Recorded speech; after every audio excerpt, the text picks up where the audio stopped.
Truck drivers across Iran have launched a nationwide strike, protesting high fuel prices, low wages, and poor working conditions, beginning in Bandar Abbas and spreading quickly. The strike has disrupted transportation in multiple cities and attracted support from teachers, activists, and prominent figures critical of the Islamic Republic's economic management.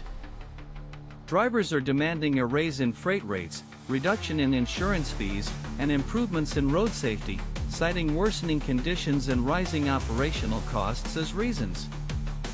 The planned fuel price hike, from around 4 cents to nearly 50 cents per liter, has ignited anger among many low-income truck drivers nationwide. Video footage shared online shows long lines of idle trucks in multiple provinces, with some drivers confirming participation and explaining their reasons to local journalists.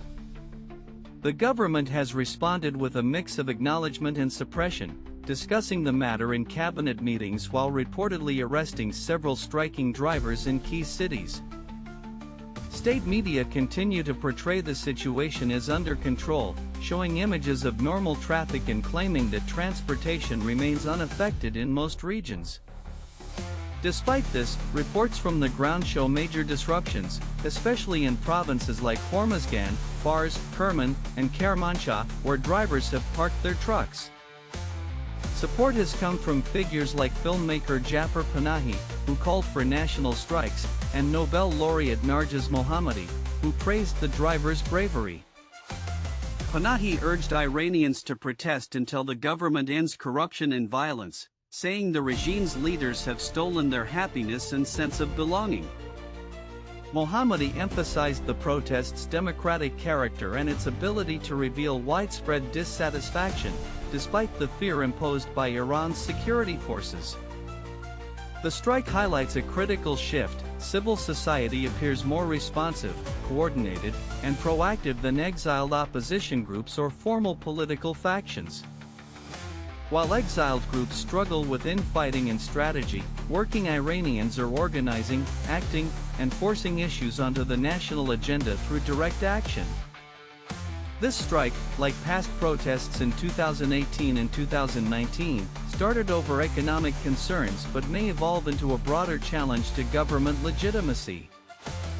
The depth of economic hardship, combined with decades of political repression, continues to fuel unrest, making each new protest potentially more explosive. Analysts suggest the current movement could inspire other sectors, including teachers and factory workers, to launch their own coordinated protests against the regime. The government, wary of a domino effect, may resort to harsher crackdowns or offer temporary concessions to divide and weaken the strike's momentum. In a statement, President Ebrahim Raisi's administration acknowledged transportation sector problems, but warned against actions that disrupt public order or aid enemies. Despite risks, the strike continues, illustrating both popular discontent and a maturing civil society capable of organizing without centralized leadership or foreign backing.